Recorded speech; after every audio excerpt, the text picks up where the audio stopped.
I'm going to start with Superintendent Antonucci. If you could address the status update on the MASC School Committee Policy Review. One of the policies that's been it's been discussed a lot in the last couple of weeks is our Library Media Center Material Selection Policy. That's in Section I. So we're not really scheduled to get there for a couple months, but what we've decided to do after several conversations with Tasha and other members is we want to move that review of that policy up to this month. I talked to the Mass Association of School Committees today. He's going to share with us some samples from other communities.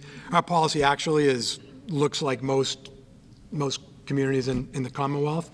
There's a couple of tweaks I think we certainly need to make, but that's where we are. And so stay tuned, but the subcommittee is ready to take that on. Found myself reflecting as the parent of a biracial child and a multiracial family that within this district, being able or not being able to access books of any kind, especially books that look like my children, is not something that I'm proud of. I think a good process is needed for transparency, for accountability, and for consistency, right? Was the committee a tied vote, and did you make the decision to ban the book, is the question? No. So it was not, okay. No, Mr. Chairman, I'm going to let my statement speak for itself about the process, but no, that's not correct. So it was not a tied vote, and you did not have the swing vote? I answered no, yeah. I'm hoping that the school committee will take another look at the transparency aspect.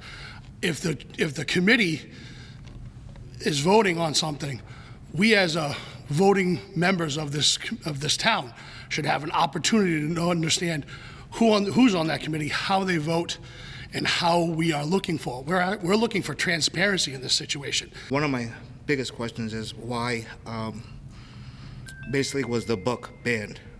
There's really no explanation. I mean, I read the policy. The policy really doesn't depict why it was banned. So I'd like some explanation behind that. I don't know who's on that committee, and it's not my entitlement to know that, the way that the current policy is written. It's chosen by the principal at that school. There are 5 people who have to be on the committee, and their information is not public. And I understand that that's frustrating to everyone, but at the same time, try to put yourself in their situation where they've volunteered for a position that they don't expect to become public, and they've made a decision, right, wrong, indifferent, doesn't matter. But they had an expectation of privacy in their decision-making process, and for them to then be called onto the mat, I don't feel like it's fair, particularly when we've reversed the decision at this point. You know, one thing we didn't have when the decision was made was the benefit of hindsight. It's much easier now upon reflection and hearing very important feedback. But I just do want to say these are people who stressed about a decision, who made a very thoughtful decision based on a policy that existed. We made a mistake, and we changed our decision. And I think and that was the right decision to change our decision. But these teachers, we entrust them with our students every day. They're amazing, and I don't want to demonize them for doing really challenging and stressful work. I think this policy provides for the parents of the community to question when they don't feel that a material is appropriate for a certain age group. I think that the policy allowed for a committee of 5 to make what was the correct decision to remove this book from an elementary school at an age group that wasn't appropriate for them. So some of the things that I've talked about was hiring a chief diversity officer.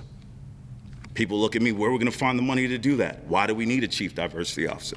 Because I don't feel like it's my responsibility to be up here and speaking on the top of the mountaintops about diversity, just because I happen to be a person of color. We need somebody where that is their sole function, their responsibility, to advocate for those that don't feel comfortable coming up on this platform to do it.